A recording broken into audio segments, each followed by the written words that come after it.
Always wait to make sure I'm live before I start yapping. So, welcome to Saturday as we head into the weekend, or actually, we're probably already there. But as always, InShalla and Ashe, blessings to you. So, today I want to share some insight into the moon. I've been playing with the moon for a month now through the gates of human design. So, being in touch with the moon, those are frequencies that we frequent or we should frequent.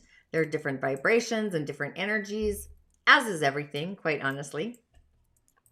Um, but the house that the moon is transiting today, currently the moon is in Cancer, and this is actually the ruling planet of the moon. All of the signs in the zodiac have a ruling planet that is associated with him. Leo is the sun, Gemini is Mercury, Pluto is Scorpio, etc., etc. But the moon is also our emotions and our feelings. And getting into an awareness with our feelings is like being a Yoda or a Jedi Knight. And just depending on the degree of your moon when you were born in your natal chart, they actually call these the decans. So you have the first decan, which is our inner world. It might be your inner expressing, maybe your inner voice versus your outdoor voice. I do that all the time. The next decan is our outer world, how we express ourselves. And the third is actually the galactic world. It's like this huge emotional consciousness wave. So someone with a moon in an early degree should get in touch with their inner emotions and actually have boundaries around them, around the emotions, basically, and have a conversation with how they feel on the inside. The next is our heart, and the heart really is the center of it all in the galactic corridor of the universe, even in the energetic fields, right? The heart center, there's like the main heart center, the core, and then we actually have that 13th energetic center, which is like the merging of the galactic world, God, universe, source energy, great spirit, whatever, along with our own design, what we are living our life purpose. So you always want to have a conversation with your heart, like how does your heart feel? And then we have the later decan. This is where our feelings actually come in first. This really is where the Yoda, the Jedi Knight, just probably a monk, I would say, is in this feeling zone. And then after that, we actually have the houses that the moon is transiting. And each house has a story as well. So our first house is our house of our actions and our character.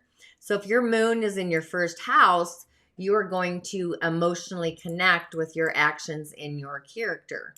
But again, it depends what sign the moon is in as well. So I just want to really talk about the moon in Cancer today as it's transiting. And also, I'm going to be doing moon meditations. I'm going to do the full moon for sure, the new moon, absolutely, and possibly the dark moon, because that's an aspect that's kind of gets hidden under the rug.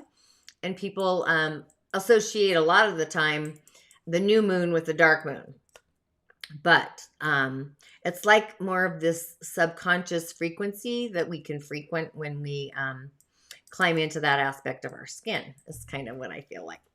So energetically, the moon through the houses, I'll go through each of the houses. So the second house is what we value. It's also the house of where we can manifest and bring things into reality, into material reality, I should say. The third house is our thoughts. But again, whatever sign the moon is in when you're born, it's how your thoughts come through you. I have a Scorpio moon. My moon is in the third house. It's actually in the third decan. So I literally can connect my thoughts and my feelings through visioning, and it's like how I get intuitively guided, and then I get downloads and comes out my mouth, which is communication, which is Gemini, right? That's the third house.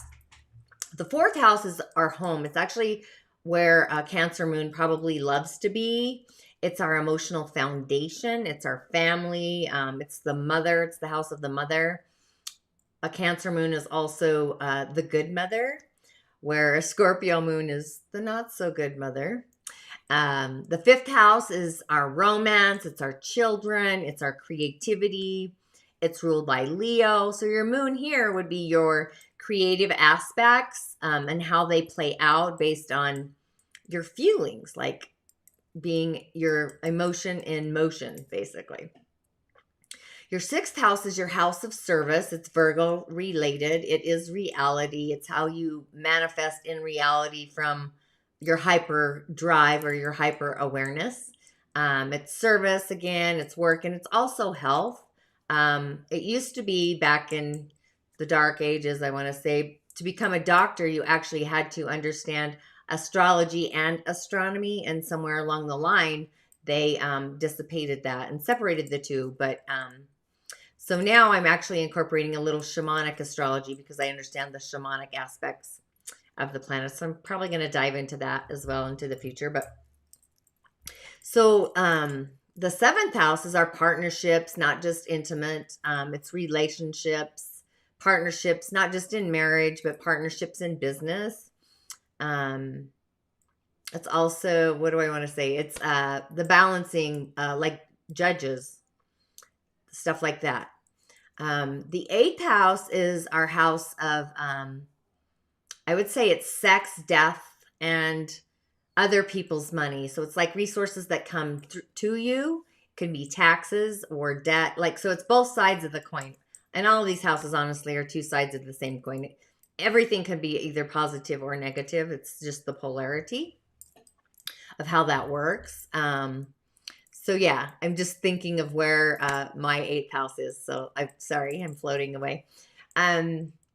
So the ninth house is actually our higher philosophy. It's ruled by actually Jupiter and Sagittarius. So it's this starry, starry night. It's like God energy, faith, trust, you know.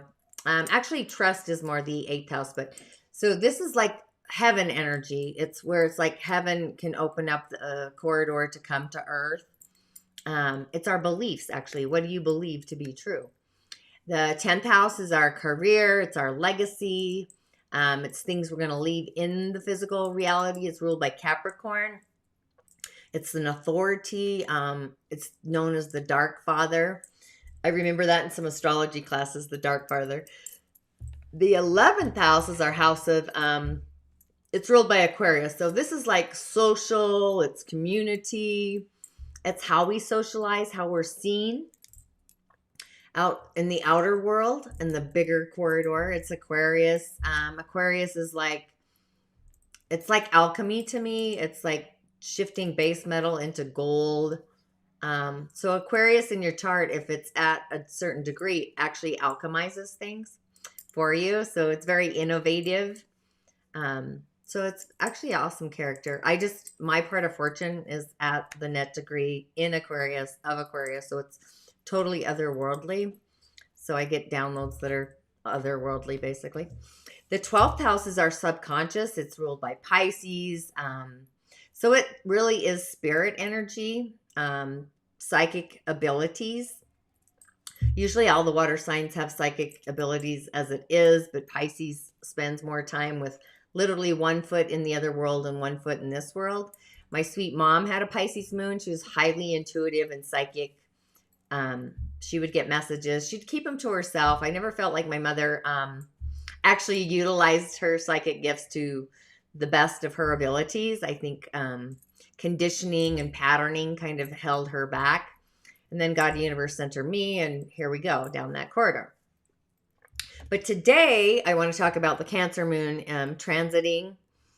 And the Cancer moon today, it's right now it's at an 8 degree. So an 8 degree moon is related also. It's where our feeling, you need to have boundaries around your authority of how you feel. So that's like keeping things,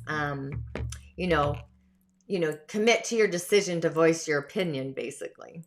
But as it goes through the signs and the degrees, it kind of shifts the perspective of that. And it's also in its ruling sign. So somebody with a Cancer moon, I would say, is pretty in touch with their feelings. If they're not in touch with their feelings, they totally need to get in touch with those feelings. Because feelings carry a frequency and an emotion. They send out a wave. Well, everything does really, my outside voice. So emotions send out a wave. Like if you were to drop a rock in the center of a lake or a pond, and that rippling effect, energetically, we all do this, whether we're using our outdoor voice or our indoor voice. We have these little particles and waves and atoms and photons and quarks and all this magic that honestly we should, let it flow outside the corridor and put it to a higher octave of use.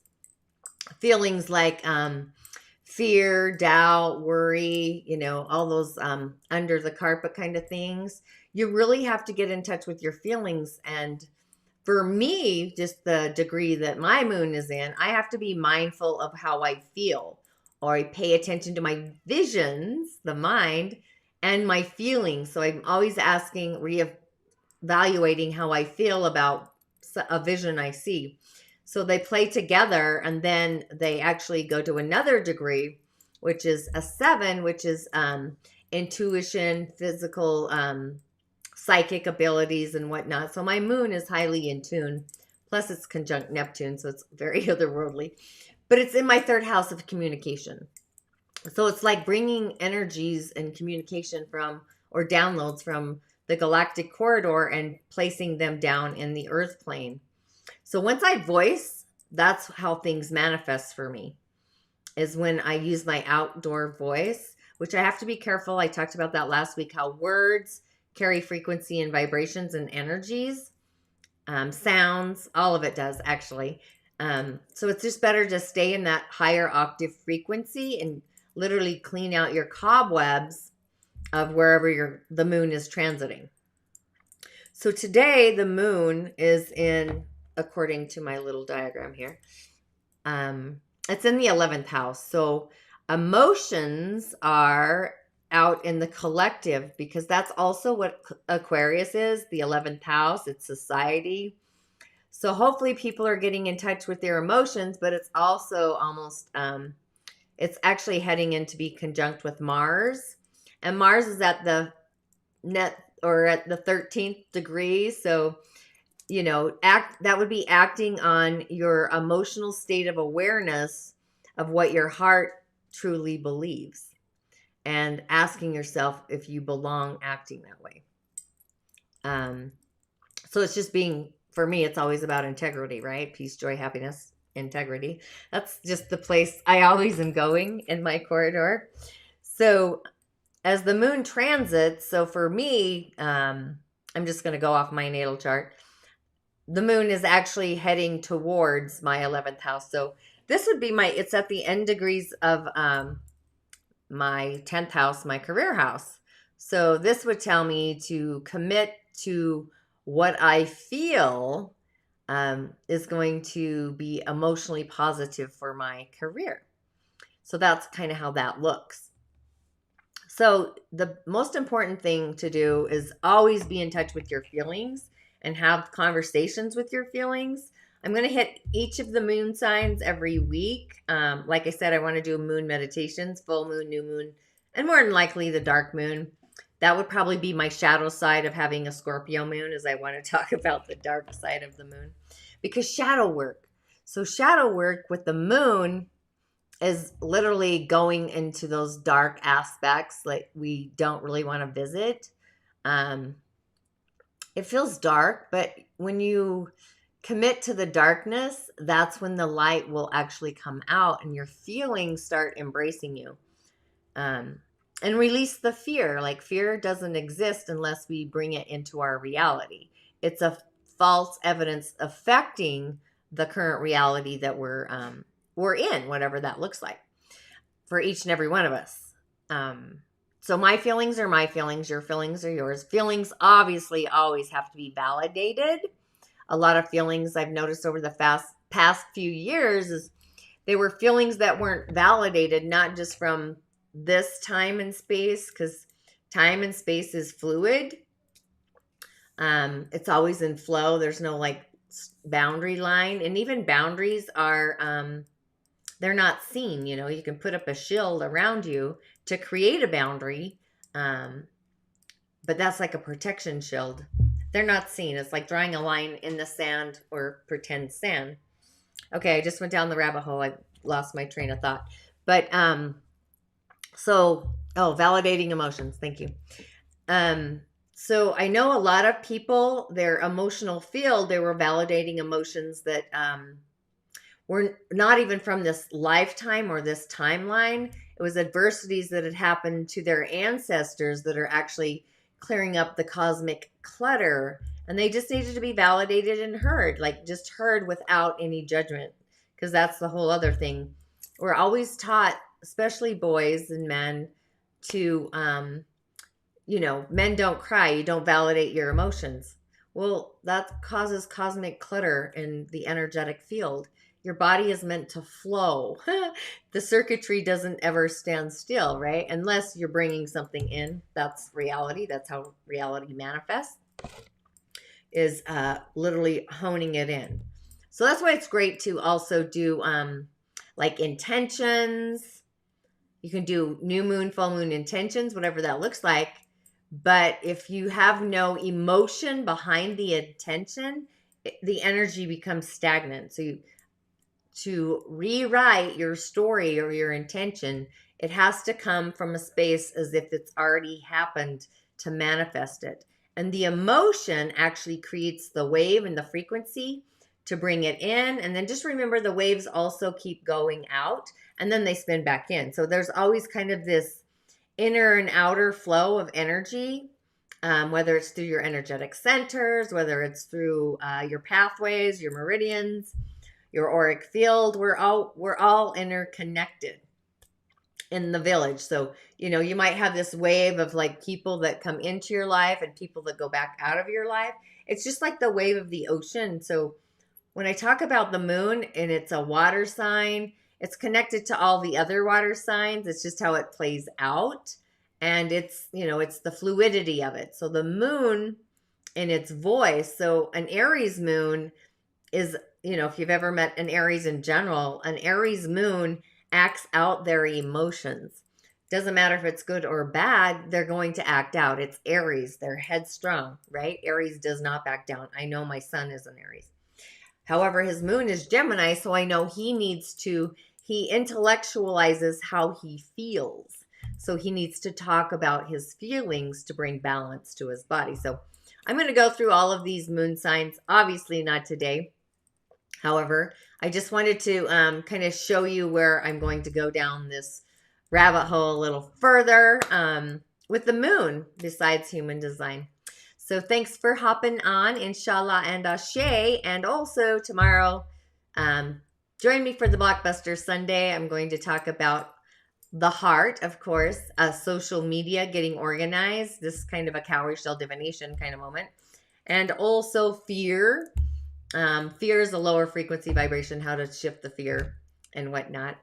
All these things are, once you get out of that, I'll call it a corporate grid. Once you get out of that corporate grid and get in the flow, it's like your whole being lights up. So thanks for popping on. InShalla and Ashe.